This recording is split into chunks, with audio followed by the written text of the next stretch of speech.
السلام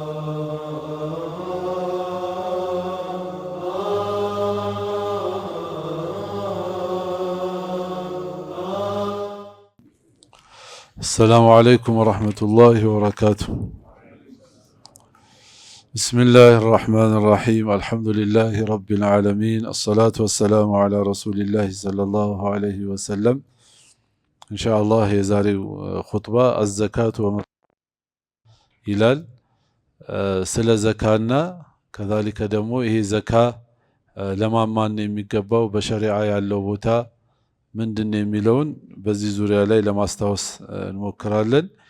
ያው እንደምታውቁት አሁን ያለንበት ጊዜ እንግዲህ ረመዳን ያው 2-15 ቀን አካባቢ እየደረስን ያለነው የመጀመሪያው 10 ቀን አልፎ አሁን ወደ ሁለተኛው 10 ቀን ውስጥ ገብተናል። ከዛ ያለ እንግዲህ አሻራለው አኺር ይመጣል ያው መሰናበት ነው ማለት ነው።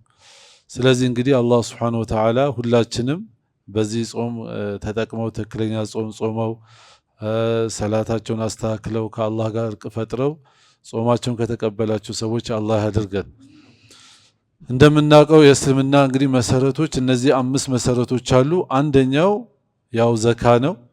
ይሄ ዘካ ደግሞ መቼም ከረመዳን ጋር ያው የሚያያይዘው ነገር አይኖርም። ወላኪን ሰውየው ዘካ ሐውል የዞረበት ከሆነ አመት ከሞላው ያን ነገር እንግዲህ አቆይቶ በረመዳን ላይ ሊያወጣ ይችላል ወይ ደግሞ ቀድሞም ሊያወጣ ይችላል። ወላኪን ግን ብዙ ጊዜ የተለመደው በረመዳን ላይ ስለሆነ ከዛ አንፃር ኢንሻአላህ ዛሬ በዚህ ዙሪያ ላይ ነው የኹጥባው አርዕስት እና አላህ Subhanahu Wa Ta'ala እንግዲህ ምን ይለናል በቁርአኑ ላይ ولا يحسبن الذين يبخلون بما آتاهم الله من فضله هو خيرا لهم بل هو شر لهم سيطوقون ما بخلوا به يوم القيامة እንግዲህ አላህ Subhanahu Wa Ta'ala ሰው ልጆችን ሲፈጥር ያው አበላልጧል። በአንዳንድ ነገር እኩል ነው። ሰው ልጅ ለምሳሌ ተፈጥሮ ያፈጣጠሩን ካየን ለሁሉም ሁለት ጆሮ ሁለት እግር ከذلك ሁለት እጅ የሰውነት አላህ ለሁሉም ሰጥቶታል። የኑሮ ሁኔታችን ግን ስንመለከት አላህ Subhanahu Wa Ta'ala አንዱን ካንዱ አለያይቶታል ማለት ነው። ለምሳሌ የእውቀት ደረጃ ካየን አንዱ የዲን እውቀት ይኖረዋል፣ አንዱ የዱንያ እውቀት ይኖረዋል። ሐታ በዱንያ እውቀትም ይለያያል። ሰው ትንሽ እውቀት ያለው አለ፣ ከፍተኛ እውቀት ያለው አለ። በስልጣን ደረጃም ስናይ መሪ አለ፣ ተመሪ አለ። ወሃከዛ በእድሜም ስናይ ህፃን ልጅ አለ፣ ከፍ ያለ አለ። እንደዚህ አላህ Subhanahu Wa Ta'ala ሰዎችን እንግዲህ አሰባጥሮ ነው እንድንኖር እዚህ ዱንያ ላይ ያደረገን። ልክ እንደዛው ደግሞ ሰው ልጆች በመሃል ሀብታምና ደሃ የተቸገረና መርዳት የሚችልና ተረጂ አድርጎ አላህ አስቀምጧል። ይሄ ሁሉ አላህ Subhanahu Wa Ta'ala ያደረገው እንግዲህ ለምንድነው? ለፈተና ነው። ደሃውንም በድህነቱ አላህ ይፈትነዋል፣ ሀብታሙንም በሀብቱ አላህ ይፈትነዋል።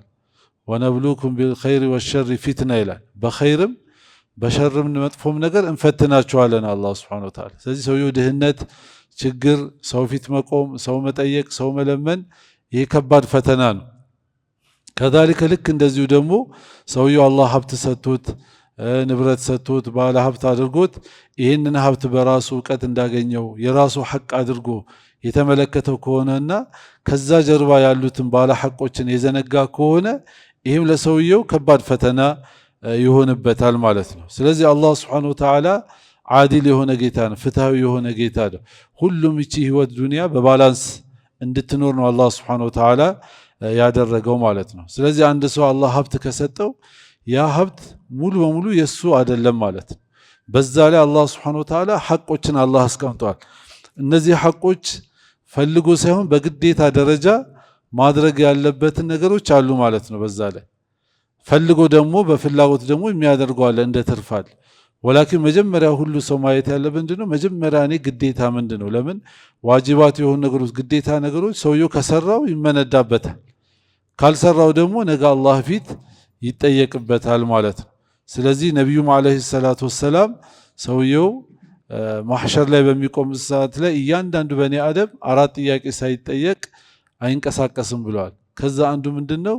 ወአማሊሂ ሚን አይነ እክተሰበሁ ወፊማ አንፈቀሁ። ስለ ገንዘቡ ይጠየቃል። ሰው ልጅ ከየት ነው ይህን ገንዘብ ያመጣኸው ይጠየቃል። እያንዳንዷን ነገር ማለት በምን ላይ እንዳወጣው ደግሞ ይጠየቃል ማለት። ስለዚህ በምን ላይ እንዳወጣው ሲጠየቅ የመጀመሪያው ጥያቄው የዘካ ጉዳይ ነው የሚመጣው። ለምን? ግዴታ ስለሆነ ማለት።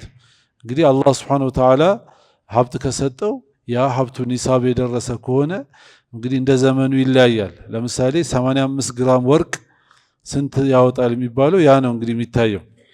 85 ግራም ወርቅን ለምሳሌ በአሁን ሰዓት እንበልና 10 ሺህ ብር ከሆነ 1 ግራም ሲባዛ 850 ሺህ ብር ከሆነ 850 ሺህ ብር ኖሮት ሰውየው ዓመት የዞረለት ሰው ካለ ያ ሰው ላይ ዘካ ይወጅብበታል ማለት ነው። የዛን 1/40 ያወጣል ማለት ነው። ወይ ደግሞ 2.5 ያለውን ሀብቱን አካፍሉ 2.5 ያ እነዚህ አላህ ለዘረዘራቸው ሰዎች የማድረስ ግዴታ ሸሪዓ ያስቀመጠው ነው። እንደውም እንደሌላም ሳይሆን እንደ አርካን ነው። ለምሳሌ አርካኑል ኢስላሚ ኸምሰቱን ስንል ሸሃደተይን አለ፣ ሰላት አለ፣ ቀጥሎ ዘካ ነው ያለ፣ ከዛ ረመዳን ጾም አለ፣ እንደዚሁም ሐጅ ለሚችል ሰው አለ። እነዚህ የአንድ ሰው እስልምናው የሚቆምበት ቢያንስ ሙስሊም ለመባል አሁን ይሄ ቤት ለምሳሌ መስኮት አለው፣ ይኸው መብራት አለው፣ ቀለም ተቀብቷል፣ የተለያየ ጌጣጌጥ አለው። ግን ቤት ሆኖ ለመቆም መሰረት ያስፈልገዋል።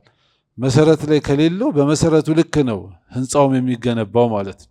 ስለዚህ የሰው ልጅም እስልምናው የሚገነባው እነዚህ አርካነል ኢስላሞቹም ባጣጠንክሮ በያዘ ልክ ነው ማለት ነው። ሌሎቹ ነገሮቹ ከዛ ላይ ነው እየተገነቡለት የሚሄዱት። ዋናው መሰረቱ የሰው ልጅ የእስልምናው መሰረቶቹ እነዚህ አምስቶቹ ናቸው። አምስቶቹ ላይ የጎደለ ከሆነ እስልምናው ሊቆም አይችልም ማለት ነው። ከፍተኛ የሆነ አኺራም ዱንያውም ሆነ አኺራውን ሊያበላሽበት የሚችል አደጋ ላይ ሰውየውን ይጥለዋል። ለዚህ እንግዲህ አላህ ሱብሓነሁ ወተዓላ በቁርአኑ ምን ይለናል? ወላ የሕሰበነ አለዚነ የብኸሉነ ቢማ አታሁም ላሁ ሚን ፈድሊሂ ሁወ ኸይረን ለሁም። እነዛ አላህ በሰጣቸው ነገር አላህ እንግዲህ ሰው ልጅ ሲወለድ ምንም አያውቅ ሆኖ ነው። ከእናቱ ሲወለድ አያውቅም። ግማሹ ከገጠር መጥቶ ሊሆን ይችላል፣ ግማሹ ያልተማረ ሊሆን ይችላል። ወላኪን አላህ ሱብሓነሁ ወተዓላ ለዛ ሰው የሚሰጠው ጸጋ አለ። ይህንን እኛ የሰጠናቸውን ጸጋ ከሚገባቸው ሰዎች የሚሰስቱ ሰዎች ይሄ መሰሰታቸው ለነሱ ኸይር እንዳይመስላቸው በጎ እንዳይመስላቸው በል ሁወ ሸሩን ለሁም አለ። ይሄ ነገር ለነሱ ብዙ ሸርና መጥፎ ነገርን አስከትሎ ነው የሚመጣው አለ። ሰዩጠወቁነ ማ በኺሉ ቢሂ የውመል ቂያማ አለ።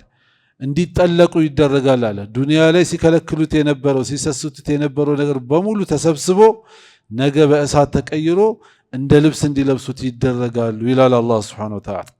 እንግዲህ ይሄ ከፍተኛ የሆነ የአላህ ሱብሓነሁ ወተዓላ ዛቻ ያለበት አያ ነው ማለት ነው። ስለዚህ አላህ ሱብሓነሁ ወተዓላ እንግዲህ ዘካን ግዴታ አድርጓል። ወጀዐለሃ ሩክነ ሚን አርካኒ ዲኒል ኸምሳ ከአምስቱ የእስልምና መሰረቶች አንዱ አድርጓታል።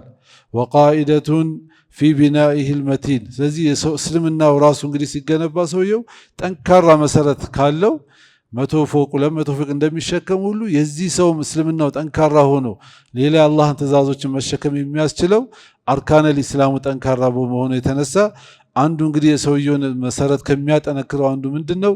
የዚህ የዘካ ጉዳይ ነው ማለት ነው። አላህ ሱብሓነሁ ወተዓላ እንግዲህ ወቀረነሃ ቢሰላቲ ፊ 82 አየተን ፊል ቁርአን በቁርአን ላይ 82 ቦታ ከሰላት ጋር አላህ ቁርአንቱ አምጥቷታል። ልክ ሰላት ያላትን አህምያ ያክል ዘካንም ሰውየው እንግዲህ በዛ ትኩረት እንዲሰጠው 82 ቦታ ላይ በቁርአን ላይ ተጠቅሳለች። ተዕዚመን ሊሸእኒሃ ወተንቢሃን ቢዚክሪሃ እንግዲህ ጉዳዩ በጣም ትልቅ እንደሆነ ለመንገር እንደዚሁም ደግሞ ሰዎች እንዳይዘናጉ ለማድረግ ማለት ነው። እንግዲህ አላህ ሱብሓነሁ ወተዓላ ምን በሌላ ቦታ ላይ ወለዚነ ፊ አምዋሊሂም ሐቁን ማዕሉሙን ሊሳኢል ወልመሕሩም እነዛ በገንዘቦቻቸው ላይ የታወቁ መብቶች አሉ። ያ መብት የሰጣቸው አላህ ሱብሓነሁ ወተዓላ ነው ማለት ነው። እንግዲህ እስልምና ለስራ ፈትነት ለልመና አያበረታታም። ነቢያችን ሰለላሁ ዐለይሂ ወሰለም አይወዱም ነበር። በአላህም ተጠብቀዋል። ነቢያችን ከድህነት በአላህ ተጠብቀዋል፣ ከረሃብ በአላህ ተጠብቀዋል። አላሁመ ኢኒ አዑዙ ቢከ ሚነል ጁዕ ፈኢነሁ ቢእሰ ضጂዕ ብለዋል። መጥፎ አቀማማጭ ብሎ ማለት ማን ነው? ረሃብ ነው ብለዋል ነቢዩ ሰለላሁ ዐለይሂ ወሰለም። አላሁመ ኢኒ አዑዙ ቢከ ሚነል ፈቅር ብለዋል። ከድህነት በአንተ ተጠበቃለሁ ብለዋል። ተፈት አይወዱም ነቢያችን ሰለላሁ ዐለይሂ ወሰለም እና ምን ብሏል? ከእናንተ አንዳችሁ ሰው ፊት ቆሞ ከሚለምን ሄዶ ገመድ ይዞ መፍለጫ ይዞ እንጨት ሰብሮ አምጥቶ ሸጦ ፊቱን ከልመና ቢጠብቅ ይሻላል ብለዋል ነቢያችን ሰለላሁ ዐለይሂ ወሰለም። ለምን እንግዲህ ሰውየው ዝም ብሎ ያላግባብ ልመናን ስራ አድርጎ የያዘ ሰው ነገ የውመል ቂያማ ፊቱ ስጋው ረግፎ በአጥንት ሆኖ ይቀሰቀሳል ብለዋል። ብዙም ያስፈራራ ወዒድ አለ። ወልየዱል ዑልያ ኸይሩ ሚነል የዲ ሱፍላ ብለዋል። ከተቀባይ እጅ የምትሰጠው እጅ ትሻላለች ብለዋል። ይህ እንግዲህ እንደ ሸሪዓችን የሚያበረታታው ሰው በርትቶ እንዲሰራ ማንኛውም ስራ። ሰይድና አሊ የምንመለከተውን አይሁድ ጋር ተቀጥረው ይሰሩ ነበር። እንግዲህ አስቡ፣ የነቢዩን ልጅ ነው የሚያገቡት፣ ከኸሊፋዎች መሃል ናቸው፣ በጀነት የተበሰሩ ናቸው። ወላኪን ስራቸው ስታይ በቃ አይለምኑም። ይሁዳ ጋር ተቀጥረው የቀን ሰራተኛ ነበሩ። ቀን እየሰሩ የለፉ ላባቸውን አንጠፍጥፈው ቤታቸው ይገቡ ነበር ማለት። የመዲና ሰዎች ሁሉም ገበሬዎች ነበሩ። መካዎች ካየን ነጋዴዎች ናቸው። ነቢዩ ራሱ ለንግድ ብለው ሻም ድረስ ሄደዋል። ከልጅነታቸው ገና 12 ዓመት ልጅ እያሉ ለንግድ ብለው መካን ጥለው ሻም ድረስ ሄደዋል። እና ሙሉ የእስልምናን ታሪክ ብናይ ምንድነው እስልምና የሚያበረታታው ራሱ መስራት ላይ፣ መማር ላይ፣ ራስን መቻል ላይ፣ ሌሎችን የሚያግዝ እንዲሆን ነው እንጂ ተረጅነት የሰው ሸክም መሆንን አያስተምርም ማለት ነው። ወላኪን ግን አንዳንዱ ላይ ደግሞ አላህ ሱብሓነሁ ወተዓላ ያመጣበታል። ስለዚህ ማንም ፈልጎ ይመጣል። የዛን ባለ ሐቅ ሲሆን የዛን ሐቅ ደግሞ አላህ የሰጠው ሰው ወደ ኋላ ያለ ከሆነ ይሄ ነገር ያው ከባድ የሆነ ችግር ያመጣል ማለት ነው። ስለዚህ እንግዲህ ይሄንን አላህ ሱብሓነሁ ወተዓላ እንግዲህ ዘካን በሚያዝበት ሰዓት ላይ ትእዛዙ እንግዲህ ይሄ ዘካ ለማን ማን እንደሚገባቸው ነቢያችንም አለይሂ ሰላቱ ሰላም ተናግሯል። በቁርአኑ ላይ ግልጽ ሆኖ ተቀምጧል ማለት ነው። فقد ورد عن زياد بن الحارث رضي الله عنه قال أتيت النبي صلى الله عليه وسلم فبايعته እንግዲህ ዚያድ ብን الحارث የሚባሉ ሰሐባ አንድ ቀን ነብዩ ዘንድ መጣሁና እስልምናን ተቀብዬ ቃል ኪዳን ገባሁላቸው አሉ። وذكر حديثا طويلا ረጅም ሐዲስ ከተናገረ በኋላ ይሄንን ከሳቸው ጋር የተቀምጬ ያለው አንድ ልጅ መጣሉ፣ ጎረምሳ ነው። فاتاه رجل فقال اعطيني من الصدقه ያላቸው መጣና ያ ልጅ እስቲ ከዘካ ገንዘብ ለኔ ስጡኝ አላቸው። በኋላ ነብዩ ሰለላሁ ዐለይሂ ወሰለም አሉት ان الله لم يرضى بحكم نبي ولا غيره في الصدقات حتى حكم فيها فجزأها 8 أجزاء فإن كنت من تلك الأجزاء أعطيتك አሉት። ምን አሉት ነብዩ ሰለላሁ ዐለይሂ ወሰለም አንተ ዘካ ገንዘብ ከጠየቀኝ አሉት አላህ እኮ ዘካ ለማን ማን መሰጠት እንዳለበት ሐታ እኔም ራሴ እንደወስን አልሰጠኝም አሉ ነብዩ ሰለላሁ ዐለይሂ ወሰለም። ነብያችን ለከሌ ከሌ ስጡ ብለው እንዳረግ ለኔም አልፈቀደም አሉ። ወላ ለገይሪህ አሉ። አስለን ለነብዩ ካልፈቀደ ለማን ሊፈቅድ ይችላል? ቢያረጉ ነብያችን ነበሩ፣ ሻሪዕ ናቸው። ግን አሉ ዘካን በተመለከተ አላህ ራሱ እኔ ነኝ ማን ማን እንደሚገባቸው ምነግራችሁ ብሎ አስቀምጧል አሉ። ሐታ ሐከመ ፊሃ ፈጀዘአሃ 8 أجزاء 8 ቦታ ከፍሎታል አሉ። ፈኢን ኩንተ ሚን ትልከ አልአጅዛኢ አዕጠይቱከ አሉት። ስለዚህ አንተ ከነዛ መሃል ከሆንክ ነው የምሰጥህ አሉት ነቢዩ ሰለላሁ ዐለይሂ ወሰለም። ያ ያልሆንክ ከሆነ ግን አልሰጥህም፣ ለምን ብታሳዝነኝም ምን ብትለኝም አይሆንም አሉት ነቢዩ ሰለላሁ ዐለይሂ ወሰለም። ለምሳሌ አሁን ዘካ ለካፊር ሊሰጥ አይችልም። ኖርማል ሰደቃ መስጠት ይቻላል ማለት። ለምሳሌ የተቸገረ ሰው ከሆነ አንድ ክርስቲያን ቢቸገር መርዳት ይታዘዛል። ግን አንተ ያን ዘካ ለእንስሳም ራሱ ለምሳሌ አሁን ድመት ሲሯት ወተት ገዝተህ ልታጠጣ ትችላለህ። በዘካ ገንዘብ ግን አትችልም ማለት። ያ ዘካ ገንዘቧ ለበኒ ሃሺም በኒ ሙጠሊቦች ለካፊር አይሰጥም። ከዛልክ ሸሪዓ ይከለከላቸዋል። ለምሳሌ ለሚስቱ መስጠት አይችልም፣ ለልጁ መስጠት አይችልም። ወሃከዛ እሱ ማስተዳደር ግዴታ ለሚሆንበት ለነዛ መስጠት አይፈቀድም። አላህ ራሱ ወስኗል አሉ ነብዩ ሰለላሁ ዐለይሂ ወሰለም። ከነዚህ ውጭ ለሆነ ሰዎችን ዘካ ማከፋፈል አይፈቀድም። እንግዲህ በቁርአን ላይ ሱረቱ ተውባ ይላል ኢነማ ሰደቃቱ ሊልፉቀራኢ ወልመሳኪን ወልዓሚሊን ዐለይሃ ወልሙዐለፈቲ ቁሉብሁም ወፊ ሪቃቢ ወልጋሪሚን ወፊ ሰቢሊላሂ ወብኒ ሰቢሊ ፈሪደተን ሚነላህ ብሎ እነዚህን 8ቱን ጠቅሷል። ዑለማዎች እንግዲህ ይላሉ ከነዚህ ከ8ቱ በአሁኑ ዘመን እነዚህ እንግዲህ ሙዐለፈተ ቁሉብና ሪቃብ ደግሞ እነዚህ ባርነት ተገዝተው ለባርነት የሚያስለቅቁበት የሚጠይቁ ሰዎች ስለሌሉ በአብዛኛው እንግዲህ አሁን የሚገኙት ማናቸው? እነዚህ 6ቶቹ ይገኛሉ ማለት ነው። እንግዲህ የመጀመሪያ አላህ ምን አለ? ኢነማ ሰደቃቱ ሊልፉቀራ አለ። እንግዲህ ፈቂር ማለት ማን ነው? አለዚ ለይሰ ለሁ ማሉን ወላ ቁድረቱን ዐለል ከስብ ማለት ምንም ገንዘብ የሌለው ሰውና መስራት የማይችል ወይ አከለ ጎደሎ ሊሆን ይችላል ወይ ደሃ ነው። በጣም እንግዲህ መጨረሻ በድህነት ላይ ያለ ነው። የስራ ቢፈልግ ስራ ማግኘት አልቻለም፣ ለራሱ መኖር አልቻለም፣ ቤተሰቡንም የሚያኖር አይችልም። ደሃነቱ እንግዲህ የተረጋገጠለት ከሆነ ለዚህ አይነት ደሃ እንግዲህ መስጠት ይፈቀዳል። አንዱ ክፍል ማን ነው? ለነዚህ ሰዎች ይሰጣል ማለት ነው። ስለዚህ ላሉ ዑለማዎች ልክ ሰውየው እንዴ ነው ውሃ ያጣው ሰው ተይሙም ፈልጎ ተይሙ ልክ ውሃ ፈልጎ አይቶ መጨረሻ ወደ ተይሙ እንደሚመጣ ሁሉ ውሃ ከዛ ዘካ የሚገባውን መስጠታል። አሁን አንዳንድ ሰው ውጭ ይመጣና ዝም ብሎ ያድላል ማለት እንግዲህ ያ በሚያድልበት ሰዓት ላይ ማይሆን ሰው እጅ ላይ ሊወድቅ ይችላል። ያኔ ያቺ ምንድነው የምትሆንለት? ሰደቃ ትሆንለታለች እንጂ በዘካ ሂሳብ ውስጥ አትገባለትም ማለት ነው። ከዛ መሃል ላይ ሙስሊም ያልሆነ ሰው ሊቀላቀል ይችላል። ሙስተሂቅ ያልሆነ ሰው ሊገባበት ይችላል። እሱ ማውጣቱ ነው የሚታየው እንግዲህ ካወጣም ማለት ነው። ስለዚህ በሚያወጣበት ሰዓት ላይ በትክክል ያነዛ ሰዎች መሆናቸውን አረጋግጦ መስጠት አለበት። ስለዚህ አንዱ ምንድነው? ለፈቂር ነው። ከዛ ምን አለ? ወልመሳኪን አለ አላህ ሱብሓነሁ ወተዓላ ወሁወ الذي لا يفي دخله بحاجتها። እንግዲህ ገቢውና የሚያገኘው ገቢ ለሐጃው የማይበቃው ማለት ነው። ስራ ሊኖረው ይችላል፣ ሰውየው ደሞዝተኛም ሊሆን ይችላል። እንመና ለምሳሌ ሰውየው በወር 10 ሺህ ብር ወይ 15 ሺህ 20 ሺህ ሊያገኝ ይችላል። ግን ቤት ኪራዩ ስታይ ለሰው የሚከራየው የቤት ኪራዩ ራሱ 20 ሺህ ሊመጣበት ይችላል። ስለዚህ አሁን ልጆቹ ማስተማር አለበት፣ የቤት አስቤዛ ማስገባት አለበት፣ ሲታመሙ ማሳከም አለ። እነዚህ ደሩሪያቶች ጋር ሲታይ ገቢውና ወጪው አይመጣጠንለትም። ስለዚህ እንደዚህ አይነት ሰው ዘካ ይገባዋል ማለት ነው። ከፈቂር ትንሽ ሻል ያለ ነው፣ ወላኪን ገቢና ወጪው ያልተመጣጠነ። እንግዲህ እንደ ኢትዮጵያ ሰው አብዛኛው ሲታይ እንግዲህ በዛ የሚመደብ ሊሆን ይችላል፣ መንግስት ሰራተኛም ሊሆን ይችላል፣ ምንም ሊሆን ይችላል። ወላኪን የሚያገኛት ደሞዝ አለች እዛው ባለበት። እንግዲህ ከጓደኞቹ አንጻር ለኑሮ የሚከራየው ቤት አለ፣ የሚያሟለው ቤት አለ፣ የልጆች ትምህርት ቤት አለ፣ ዩኒፎርም ይባላል፣ ዳይፐር ይባላል፣ ምን ይባላል፣ ቤት የሚጠይቀው ጣጣ፣ ያን ሁሉ ሲታይ የሚያገኘው ገቢና የሚፈለግበት ወጪ ሲታይ የማይመጣጥንለት ከሆነ አላህ ሱብሓነሁ ወተዓላ ለነዚህ ሁለተኛ ደረጃ እንግዲህ ኢነማ ሰደቃቱ ሊልፉቀራ፣ ቀጥሎ ደግሞ ወልመሳኪን ምስኪን ለሆኑ ሰዎች ምን ይደረጋል ማለት ነው። ለነሱም ይሄ ዘካ የተገባቸው ነው ብሎ ቁርአኑ አስቀምጦታል ማለት ነው። ሶስተኛ እንግዲህ ምንድነው? ወልዓሚሉነ ዐለይሃ። እንግዲህ ወልዓሚሊን ማለት ማን ናቸው? ሁሙ ሱዓቱ الذين يجمعون الزكاة سوى الخليفة والقاضي። እንግዲህ ደግሞ ዘካ በመሰብሰብ ላይ የሚሰማሩ አሉ። ያው እንግዲህ አሁን እንደ ሙስሊም ሀገር ሲሆን የሀገር ምን ይሆናል? ዘካ ሰብሳቢዎች ይባላሉ፣ ይሰራሉ። እነሱ በየቦታው እየሄዱ ዘካ ከሚያጡ ሰዎች ይሰበስባሉ። ለዚህ ተብለው የሚሰሩ ናቸው። ለነሱ ዘካ ይገባቸዋል ከኸሊፋና ከቃዲ ውጭ አሉ። አራተኛው ማን ነው? ጋሪም ነው።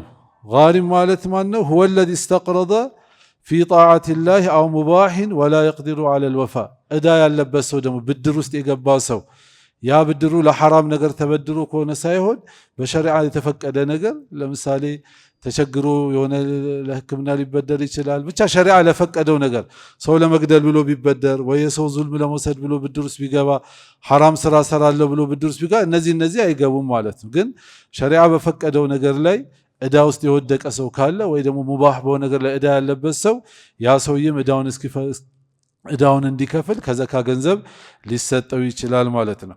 ወፊ ሰቢልላሂ በአላህ መንገድ ላይ የወጡ ሰዎች ደግሞ ሁሙል ጉዛቱ ሊኢላይ ከሊመቲላሂ ኢዓነተን ለሁም ዐለል ገዝዊ። እንግዲህ አስለም ምንድን ነው? እነዛ በአላህ መንገድ ላይ የወጡ ጋዚዎች፣ በጂሃድ ላይ የወጡ ሰዎች የአላህን ከሊማ ከፍ ለማድረግ ዲንን ለመነሰር ብሎ የወጡ ሰዎች እነሱም ደግሞ በዛ ላይ እንዲረዱ እንዲታገዙ ከዘካ ገንዘብ እነሱ መደገፍ ይቻላል ተብሏል። በዚህ ውስጥ እንግዲህ ዑለማዎች አሁን በፈትዋ አድርገው ማንኛውም ለዲን ጠለበተል ዒልም ለወጡ ዒልም ለመማር የወጡ ልጆች አላህ ዲን ከፍ ለማድረግ የወጡ ሰዎች ለነሱም በዚህ ባብ ውስጥ ይገባሉ ይረዳሉ የሚል ያው ፈትዋ ዑለማዎች ያስቀመጡት አለ። በዚህ ባብ ውስጥ እንግዲህ ገብቶ ሰውየው ከዘካው በዛ ነገር ላይ የአላህ ዲን ከፍ ለማድረግ ለወጡ ሰዎች ያንን ጡላበል ዒልሞች ሊሆኑ ይችላሉ፣ ለጂሃድ የወጡ ሊሆኑ ይችላሉ። በዛ ገንዘብ በዘካ ገንዘቡ ያንን የመደገፍ ይችላል ማለት ነው። ወብን ሰቢሊ ወሁወ ልሙሳፊሩ ፊ ገይሪ ማዕስየትን። እንደና ደግሞ ያለ ወንጀል የወጣ ደግሞ ሰፈር የወጣ ሰው ማለት ነው። ለምሳሌ የሆነ ሀገር ሰው የሰው ሀገር መጥቶ የሰው ሀገር ሲመጣ ግን ለወንጀል አይደለም የመጣው፣ ሰው ለመግደል ሰው ለመዝረፍ ምን ሳይሆን ለምሳሌ ለንግድ ሊመጣ ይችላል፣ ወይ ቤተሰብ ለመጠየቅ ብሎ ይመጣል፣ ወይ ለሕክምና ገጠር ሰው ነው እዚህ ይታከማለሁ ብሎ እዚህ ይመጣል። እዚህ ከመጣ በኋላ ገንዘቡ ያልቅበታል፣ አገሩ መመለሻው ይቸገራል። አሁን እንደዚህ አይነት ሰውን ከዘካ ገንዘብ መደገፍ ይቻላል ማለት ነው። ስለዚህ ወላ ቱስረፉ ዘካቱ ሊካፊሪን ወላ ሊሃሽሚይ ወላ ሊልሙጠሊቢይን እንደዚሁም ደግሞ ለሃሽሚይ ለሆኑ ለነቢዩ ቤተሰቦች ለሙጠሊቢ ለሆኑ ቤተሰቦች በስታቸው ለነሱ ዘካ አይፈቀድም። እንደዚሁም ደግሞ ለካህዲያ ለክርስቲያኖችም አይቻልም። ከዛሊከ ደግሞ እንዳልነው ሰውየው ማስተዳደር ግዴታ በሚሆንበት ልክ እንደ ሚስት እንደ ልጅ እንደዚህ ዑለሞች የዘረዘሯቸው አሉ። ለነዛ እንግዲህ አይሆንም ማለት ነው። ስለዚህ እንግዲህ በዚህ አይነት ሁኔታ እንግዲህ ያው በተፍሲል አለው ዝርዝሩ እንግዲህ ዑለሞች ጋር እየጠየቀ ይህንን ዘካ አላህ Subhanahu Wa Ta'ala ግዴታ አድርጓታል። ሀይቅ አሁን እኮ እኛ ስናይ አሁን ለምሳሌ እንደ ሀገር ያየን ከሆነ እኮ አሁን ቫት ስንት ነው የሚባለው? 15% ይባላል። የሆነ ነገር 5 ሰው ያቺ ነገር ተጠንቅቆ ይከፍላል። ለምንድነው? አንድ ደረሰኝ ያለ ቫት የቆረጠ ከሆነ የሚመጣበትን ጣጣ ያውቀዋል። ሊታሰር ይችላል፣ ብር ሊቀጣ ይችላል፣ ምን ሊል ይችላል ማለት ነው። አላህ Subhanahu Wa Ta'ala ደግሞ የጠየቀው ስንት ነው? 2.5 ነች ማለት ነው። ስለዚህ ሰውየው ያቺን ቡክል በሚያደርግባት ሰዓት ላይ የሚያመጣበት አዛ ግን በጣም ብዙ ይሆናል ማለት። ለምን? ያቺ ሐቅ የካፊሮች ሐቅ የሙስተሂቆች ሐቅ ነች። ያን ሐቅ ደግሞ የሰጣቸው አላህ ራሱ ነው የሰጣቸው። ሐታ ነቢያችን እንግዲህ ተዋዱ አድርገው ምናሉ ለኔም እንኳን ይሄን አልሰጠ። ነቢያችን ሻሪዕ ናቸው። ብዙ ነገር ቁርአን ላይ የሌለ ነገር ነብዩ ይደነግጋሉ። ይሄን አድርጉ ያዛሉ፣ ይከለክላሉ። ምን ይላል? ለምን መዩጢዕ ረሱለ ፈቀድ አጣ አላህ ነው። መልእክተኛውን የታዘዘ አላህ እንደመታዘዝ ነው፣ ልዩነት የለውም። ማዕዛሊከ ግን የዘካን ጉዳይ ከባድ ስለሆነ አላህ Subhanahu Wa Ta'ala በእንደዚህ አይነት አስቀምጦታል። እሺ ሰውየው ዘካ ካወጣስ በኋላ ዘካ በማውጣቱ ሀብቱ ይቀንሳል ሲል ምንም የሚቀንስ ነገር የለም። ለዛሂረን ነው እንጂ አላህ Subhanahu Wa Ta'ala አህድ ገብቷል ማለት ነው። የምሐቁ ላሁ ሪባ ወዩርቢ ሰደቃት አላህ የሪባ ወለድ የተቀላቀለበትን ገንዘብ አላህ ያወድመዋል ያጠፋዋል ማለት። በወለድ ሰርቶ ለልጅ ልጁም ያወርስ የለም። የተወሰነ እሱ የሚጠቀም ይመስለዋል እንጂ መጨረሻ ላይ አላህ ልም ነው የሚያደርገው ማለት ነው። ወላኪን ወዩርቢ ሰደቃት ዘካ የወጣበት ከሆነ ግን አላህ Subhanahu Wa Ta'ala ያንን ያፋፋዋል። በሐዲስም ነቢያችን አለይሂ ሰላቱ ሰላም ምን ይላሉ? ማ ነቀሰ ማሉ ሚን ሰደቀቲን ዘካ ወይ ደግሞ ሰደቃ ገንዘብን አያጎድላትም አሉ ነብዩ ሰለላሁ ዐለይሂ ወሰለም። 100 ብር፣ 1000 ብር፣ ሚሊዮን ቤትም ቢወጅብበት ያን አንስቶ ቢሰጥ ገንዘቡ አይጎድልም። አላህ Subhanahu Wa Ta'ala ይመልሰዋል። በሌላቸው ምን አሉ? ሐሲኑ አምዋለኩም ቢዘካት አሉ። ገንዘባችሁን እንደውም እናንተ እንዳይጠፋባችሁ ያለ አግባብ እንዳይዘረፍባችሁ ከፈለጋችሁ በዘካ ጠብቁት አሉ ነብዩ ሰለላሁ ዐለይሂ ወሰለም። ዘካ የወጣበትን ገንዘብ ጥበቃውን አላህ Subhanahu Wa Ta'ala ራሱ ነው የሚወስደው ማለት ነው። ይሄ ያልሆነ ከሆነ ግን እንግዲህ ነቢያችን ሰለላሁ ዐለይሂ ወሰለም በሐዲስ እንግዲህ አስጠንቅቀዋል ማለት ነው። ምን አሉ? ማ ተለፈ ማሉን ፊ በሪን ወላ ባህሪን ኢላ ቢሐብሲ ዘካሉ። የአንድ ሰው ገንዘብ በምድር ላይም ይሁን በባህር ላይ የሚጠፋበት ዘካን በመከልከሉ የተነሳ ነው አሉ። በሌላ ሐዲታቸው ምን ይላሉ? ያ ማዕሸረል ሙሃጅሪን አሉ። አንድ ቀን ነቢዩ ሰለላሁ ዐለይሂ ወሰለም በጣም ከባድ ሐዲስ ተናገሩ። ምን ይላሉ? ኺሳሉ ኸምሲን ኢንብቱሊቱም ቢሂነ ወነዘልነ ቢኩም አዑዙ ቢላሂ አን ቱድሪኩሁን አሉ። 5 ጉዳዮች አሉ አሉ በእናንተን አላህ በዚህ አይነት በ5 ወንጀሎች የፈተናችሁ ከሆነ አሉ ግን በአላህ እጠበቃለሁ እናንተ እንዳትፈተኑ አሉ ለሙሃጅሮች። ያው እኛ አሁን የወደቅንበት ፈተና ነው። እነዚህ 5 ከባባድ ወንጀሎች አሉ። እነዚህ 5 ወንጀሎችን የኔ ኡመቶች እዚህ ወንጀል ላይ የወደቁ ከሆነ በዛ በአጸፋው ደግሞ 5 ከባድ የሆነ ፈተና አህዋል ይመጣባቸዋል አሉ። አንደኛው ምን አሉ? ለም ተظهر الفاحشة في قوم حتى يعلنوا بها إلا فشا فيهم الأوجاع التي لم تكن في أصلافهم አሉ። ይሄ ዝሙት ግልጽ አድርገው እንግዲህ የዝሙት ነገርን አሁን እንዳለንበት ዘመን አላህ ይጠብቀን ማለት ኡመቶች ወደፊት መጡ የኔ ህዝቦች አሉ ዝሙትን ግልጽ ያወጡ ከሆነ አሉ። እንግዲህ አሁን የዝሙት ፊልም ይሁን የሚደረገ ሐቂያው ዚና ይሁን ምን ይሁን መታፈሩት ቀርቶ መደበቁ ቀርቶ ግልጽ አውጥቶ በአደባባይ ዓለም ያለው ህዝብ እንዲያው ያደረጉ ከሆነ አሉ አላህ Subhanahu Wa Ta'ala በሽታ ይልክባቸዋል አሉ። ኢላ ፈሻ ፊሂም الأوجاع التي لم تكن في أسلافهم በበድሩ እናት አያቶቻቸው ቅድመ አያቶቻቸው የማያውቁትን አይነት በሽታ አላህ ይልክባቸዋል አሉ ነብዩ ሰለላሁ ዐለይሂ ወሰለም። ይሄ አንደኛው ነው። ወለም ينقص المكيال والميزان አሉ። ደግሞ ስፍርንና ሚዛንን እያጎደሉ ነጋዴዎቻቸው ማለት ነው። ይሄ እንግዲህ ነጋዴዎች የሚመለከት ነው። እህል ነጋዴ ሊሆን ይችላል፣ ባለሱቅ ሊሆን ይችላል። ቀስ አድርጎ ሚዛኗ ላይ የሆነች የሚፈቷት ይሁን ያጠብቋት ብሎናለች ይባላል። አላሁ አለም እንግዲህ ወይሉ ሱረቱል ሙጠፊፊን የወረደው በዛ ነው። الذين إذا اكتالوا على الناس يستوفون وإذا كالوهم أو وزنوهم يخسرون ألا يظن أولئك أنهم مبعوثون على الله እንደሚቀሰቀሱ ያውቁም ማለት። ስለዚህ ነጋዴዎች ሚዛን ላይ የሚጫወቷት ነገር አለ። ያቺ ነገር ያረጓትና የሆነ ሚዛና ጎደል እንድትል ወይ ምናምን ወይ ትንሽ አስቀምጠው ብዙ የመዘነ እንዲመስል ያደርጋሉ። እንግዲህ ስፍርና ሚዛንን ያጎደሉ ከሆነ አሉ ኢላ ኡኺዙ ቢሲኒነ ወሽደት ልመኡነት ወጀውሪ ሱልጣን አሉ። ሶስት በላይ ይመጣባቸዋል አሉ በሚዛን በሚያጎሉ ነጋዴዎች ምክንያት። አንደኛ ድርቅ አላህ ያመጣባቸዋል አሉ። ድርቅ ይሆናል። እንግዲህ አስቡ፣ እዚህ ጋር ነጋዴ ሚዛን ያጎላል። በድርቅ የሚያልቀው ማን ነው ግን? ገጠሩ ምን ሁሉ በድርቅ። ሁለተኛ የኑሮ ውድነት አላህ ይልቅባቸዋል አሉ። ሁሉ ሰው ይማረራል። አረ ኑሮ ጤፍ ተወደደ፣ ሽንኩርት ተወደደ፣ ምን ተወደደ ያለ ሰው ሁሉ ይማረራል። ወላኪን ይሄ እንደ ሐቂቃው ሲታይ በምን ምክንያት ነው? ይኸው እዚህ ጋር ሚዛን በመጉደሉ የሰው ሐቅ በመነካቱ ምክንያት አላህ ሱብሓነሁ ወተዓላ ኑሮ ውድነትን ይልካል። ሶስተኛስ ጀውሪ ሱልጣን፣ በዳይ የሆነ ደግሞ መሪ አላህ መንግስት ይሾምባቸዋል አሉ ነብዩ ሰለላሁ ዐለይሂ ወሰለም። ይሄ ሶስቱ በላ በኡመቶች ላይ የሚመጣው ስፍር በማጉደልና ሚዛን ያጎደሉ የሆነ እንደሆነ ነው አሉ። እንግዲህ ከእንትናችን ጋር የሚያያዘው ሶስተኛ ወለም የምነዑ ዘካተ አምዋሊሂም አሉ። ከዘካ ከገንዘባቸው ደግሞ ዘካን የከለከሉ ከሆነ ኢላ ሙኒዑ ልቀጥረ ሚነ ሰማኢ ወለውላ ልበሃኢሙ ለም ዩምጢሩ አሉ። ዘካ ሲከለክሉ ደግሞ አላህ ከሰማይ ላይ ዝናብን ይይዝባቸዋል አሉ ነቢ ሰለላሁ ዐለይሂ ወሰለም። እንስሳዎች ባይኖሩ ኖሮ ሙሉ በሙሉ ዝናብን አላህ ያቆምባቸው ነበር አሉ ነቢዩ ዐለይሂ ሰላቱ ወሰላም። ወላ የንቁዱ ዐህደ ላሂ ወዐህደ ረሱሊሂ ኢላ ሱሊጠ ዐለይሂም ዐዱውን ሚን ገይሪሂም ፈያእኹዙ በዕደ ማ ፊ አይዲሂም አሉ። የአላህን ደግሞ ለአላህ የገቡትን አህድ ደግሞ ቃል ኪዳናቸውን ያፈረሱ ከሆነ እንግዲህ ለአላህ የተገባ አህድ ብዙ ነው አሉ። ሰውየው ላኢላሃ ኢለላህ ካለ በኋላ ሁሉ በእስልምና ሰላት አህድ ነች፣ ረመዳን አለ፣ በአላህ ስም የሚገባው ቃል አለ፣ ወላሂ እንደዚህ ያደርጋለሁ ብሎ የሰው ገንዘብ መካድ አለ። በአላህ ስም የሚገቡትን ደግሞ እንደዛ አህድ ሲያፈርሱ አላህ ሱብሓነሁ ወተዓላ ጠላትን ይሾምባቸዋል። ያ ጠላት መጥቶ በእጃቸው ያለውን የሚዘርፍ የሚቀማ የሚነጥቅ የሆነ ጠላትን አላህ በእነሱ ላይ ይሾምባቸዋል አሉ። ወማ ለም ተሕኩም አኢመቱሁም ቢኪታቢላህ ኢላ ጀዐለ በእሰሁም በይነሁም። እንደዚሁ ደግሞ መሪዎቻቸው ደግሞ በአላህ ቁርአን የማይፈርዱ ከሆነ እርስ በርስ እንዲከላለፉና እንዲጣሉ አላህ ያደርጋቸዋል አሉ ነቢ ሰለላሁ ዐለይሂ ወሰለም። ስለዚህ ባረከላሁ ፊኩም ይሄ እንግዲህ አንዳንድ ወንጀሎች ሙስሊሙ የሚሰራው ወንጀል አተሩ ምንድን ነው? በዓለም ልክ አሁን ሳሌሆች የሚሰሩት አንድ ሳሌህ አንድ አካባቢ ላይ ካለ በሱ ምክንያት እኮ ዝናብ ሁሉ ይዘንባል።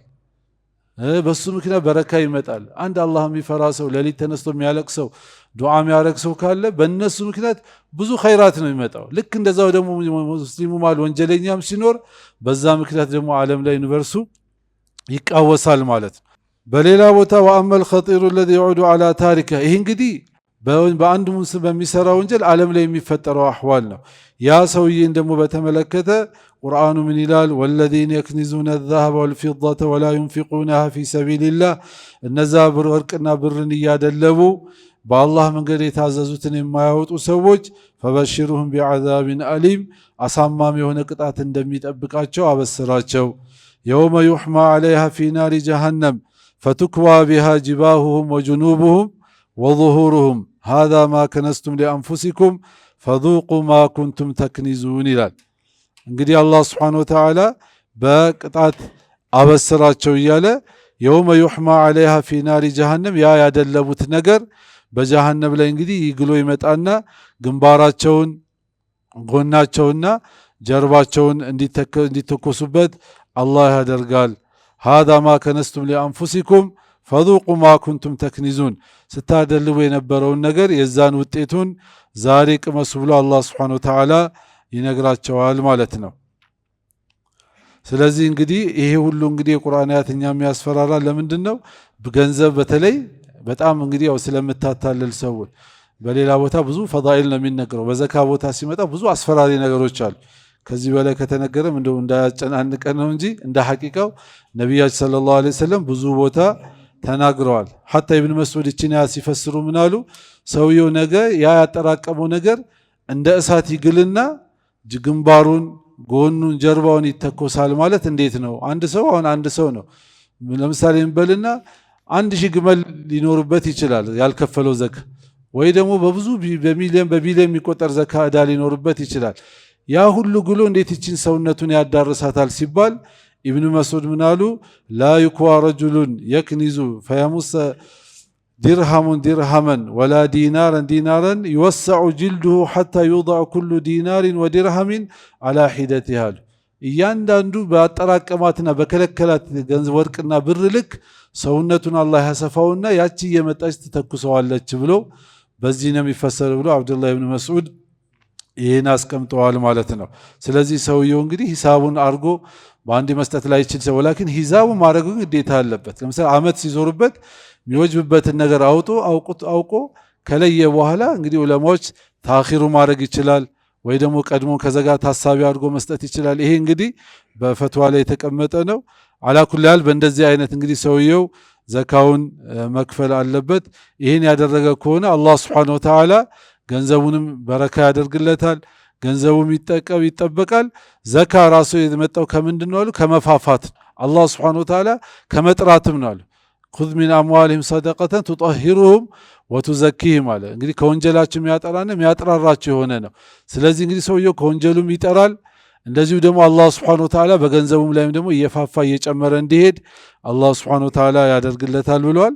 ስለዚህ እንግዲህ ይህንን ያው ከሰማን ሁላችንም ያው ማረጋገጥ አለብን። እኛ 85 ግራም ወርቅ ሲባዛ እንግዲህ በአሁን ጊዜ 1 ግራም ወርቅ ምን ያህል እንዳለ ይታወቃል። ያን አባዝቶ የዛን ያክል ገንዘብ ያለው ከሆነ አመት የዞረበት ከሆነ የእንትኑ ያለው ገንዘቡ 1/40ኛውን ያው ያወጣል ወይ ደግሞ 2.5 በዛ አይነት ሰርቶ ያወጣል። አላህ እንግዲህ ያው ሁላችንም በሰማነው የምንሰራ አላህ አድርገን። ከዛ ውጪ ደግሞ እንግዲህ ሁላችንም ያው ከልመና አላህ ያወጣን። ሀበሻ ላይ ያው ልመና ነው ሰውየው። አንድ ብዙ ጊዜ ነግራቸዋለሁ የሰይድና ኢብራሂም ኢብኑ አድሃምን ታሪክ ነግራቸዋለሁ። ይሄ ሁሌ እንደ ደርስ መጻፍ አለብን ልባችን ላይ። ደረሳቸው ሁሌ እሳቸው ጋር እየቀራ መጨረሻ ብዙ እንትን ከተርቢያ ካረጉት በኋላ ከዛ በኋላ እሳቸው ሂዱጣና ስራ ሲሉት እሱ አልሰራም ይላቸዋል ሁልጊዜ። እና ምን ነው ሲሉት አይ በቃ እኔ እዚህ ቁጭ ብዬ ነው መኖር የምፈልገው ሲላቸው አይደለም ሂድ ብሎ በቃ አባረሩት። እየከበደው እንግዲህ ያው መቼም ከትልቅ ሰው መለየት ይከብዳል። ሄደ እሱ ጉዞ ሲሄድ መንገድ ላይ ምን ያገኛል? አንዱ አይኑ የጠፋ እባብ ይመለከታል። እውር እባብ ነው። በቃ እንደዚህ አፉን ከፍቶ ቁጭ ብሏል የፈረሰ ቤት ውስጥ። እና ገረመውና ምንድነው ይሄ እባብ እንደው ከየት ነው የሚበላው ብሎ ሲያይ የሆነ ወፍ እየመጣች አፉ ላይ ምግብ ትጥልለታለች። ከዛ አሁን ወፏ ትመጣና አፉ ላይ ምግብ ትጥላለች፣ አሁንም ትጥላለች። ገረመው ሱብሃንአላህ። ታዲያ አሁን ይሄ እውር እባብን ነዳፊ ነው አይደለ? ጎጂ ነው። ይህን እውር እባብን የሚያበላ ጌታ እኔ እዛ የዲን ሰው ሆኜ አያበላኝም እንዴ? አልሰራም አለና ተመለሰ ወደ ሼኹ። ከዛ እሳቸው አሰግደው ዞር ሲሉ አገኙት። እንዴ አንተ ልክ ያህል ነበር እንዴ የት ሄድክ አሉት። አይ በቃ እርሶ ልከውኝ ነበር፣ እኔ መንገድ ላይ አንድ እውር እባብ አየሁ። ያ እባብ አፉን ከፍቶ ቁጭ ብሎ ወፍ እያመጣች ታበላዋለች። ስለዚህ እኔ እርሶ አሁን ከእርሶ ጋር ሂድ ብሎ አባሩ፣ እኔ ሂጄ ከምሰራ እባቡን ያበላ ጌታ እኔንም ያበላኛል ብዬ ነው የመጣሁት አሉት። ያው አሁንም ተሳስተሃል አሉት። አንተ እባቡን ለመሆን ለምን ነየት? ለምን ወፏን ለመሆን አልነየትክም አሉት። አንተ እባቡ መሆኑ የታየህ ወፏን ለምን አልነየትም? አንተ ሰርተህ እኮ በራስህ አግኝተህ የተቸገረን ሰው ረዳለሁ ብለህ ማለት አለብህ። ሂዱ ጣሉት አሁንምና እንዲሰራ አደረጉት ይባላል። ስለዚህ ልመና በእስልምና በጣም የተጠላ ነው፣ ሐራምም ነው። ያው ዑለሞች የፈቀዱት በእስልምና የተፈቀደ ሲቀር ልክ እንደዛው እንደተቀመጠ ደግሞ አላህ የሰጠውም ሰው ደግሞ ሐቁንም የከለከለ ከሆነ እንደዛው አላህ ፊት ስለሚያስጠይቅ እስልምናችን ኢንሻአላህ ሁላችንም ሰርተን ዘካ ውጪ ለመሆን በዛ አይነት ንያ ነው ማዳመጥ ያለብን። ያለን ሰዎች ደግሞ የወጀብን ሰዎች ደግሞ ቀንሰን ቆንጥረን ምናምን ሲሆን በትክክል ሸሪዓው በሚለው ሂሳቡን ሰርተን በአንድ ያልቻለ ሰው ፕሮግራም እያደረገ ግን ከዛ ታሳቢ እያደረገ ሊያደርግ ይችላል። በእንደዚህ አይነት ኢንሻአላህ ስራ ላይ የምንውል አላህ ያድርገን። ዝግጁ ነን ኢንሻአላህ።